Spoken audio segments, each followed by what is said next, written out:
Hello everyone, welcome to my another new vlog.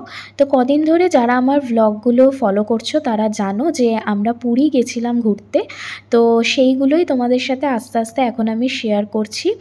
আর যারা আমার চ্যানেলে নতুন আছো তারা অবশ্যই কিন্তু চ্যানেলটা সাবস্ক্রাইব করো, আর কারণ তোমাদের ভালোবাসা ছাড়া কিন্তু কিছুই সম্ভব হয়ে উঠবে না।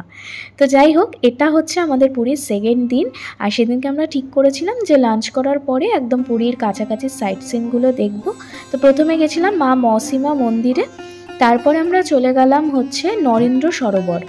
আর এই সরোবরটাকে চন্দন সরোবরও বলা হয়ে থাকে, কারণ এই সরোবরেই প্রত্যেক বছর অক্ষয় তৃতীয়া থেকে মহাপ্রভু জগন্নাথ দেবের চন্দনযাত্রা পালিত হয়, তাই এই সরোবরকে চন্দন সরোবরও বলে।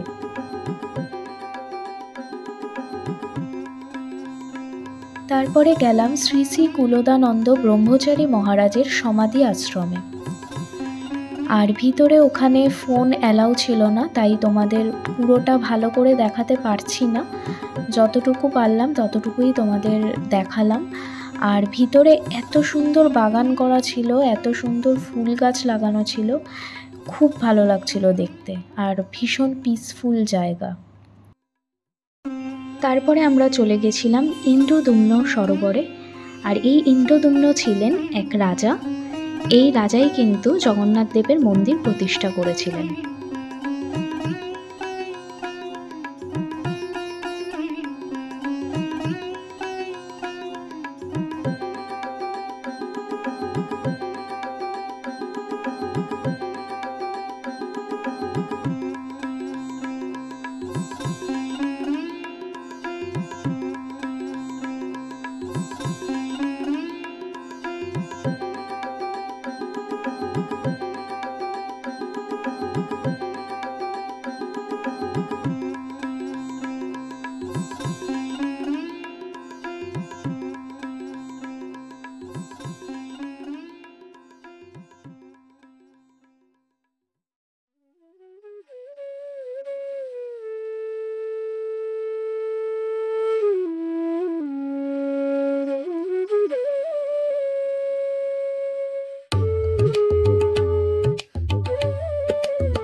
তারপরে আমরা একটি বুদ্ধ মন্দির আর রাম মন্দির ঘুরে গেছিলাম সোনার গৌরাঙ্গ মন্দিরে।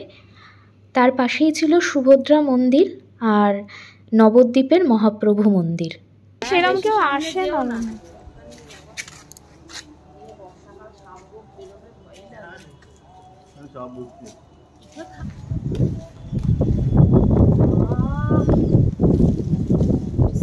হাওয়া খাবো এখন,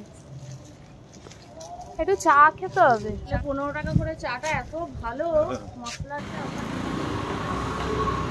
আসো। তারপর লাস্ট গেলাম আমরা জগন্নাথ দেবের শ্বশুরবাড়ি। এখানে দেখতে পাচ্ছ ঢোকার সময় অনেক রকম জিনিসের দোকান আছে। আর মন্দিরে ঢোকার আগে কিন্তু এখানে টিকিট কেটে তারপর মন্দিরে প্রবেশ করতে হবে। তারপরে ওখান থেকে ফিরে আমরা সোজা চলে গেছিলাম সি বিচে। আর আমরা যে সি বিচের কাছে ছিলাম সেটা হচ্ছে চক্রতীর্থ সি বিচ।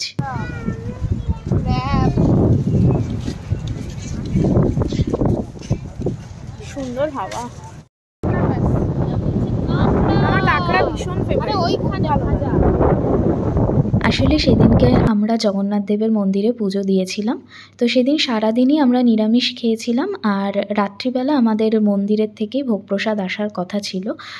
আর এখানে সি বিচে না কাঁকড়া পমফ্রেট এসব দেখে না আমার প্রচণ্ড লোভ লাগছিল, কিন্তু আমি ভুলেই গেছি যে সেদিনকে যে আমাদের নিরামিষ ছিল, তাই জন্য আর খেতে পারিনি।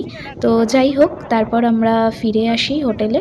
তারপর আমরা যেখানে ছিলাম সেখানেই আমাদের যে পান্ডাজি ছিলেন উনি ডিরেক্ট ওখানেই পৌঁছে দিয়ে গেছিলেন। ভোগ প্রসাদ আমরা কিনেছিলাম আর কি ওখান থেকে, মন্দির থেকে। তারপর খেয়ে যে যার রুমে চলে এলাম। ব্লগটা এই পর্যন্তই শেষ করলাম। ভালো লাগলে একটা লাইক করে দিও। টাটা।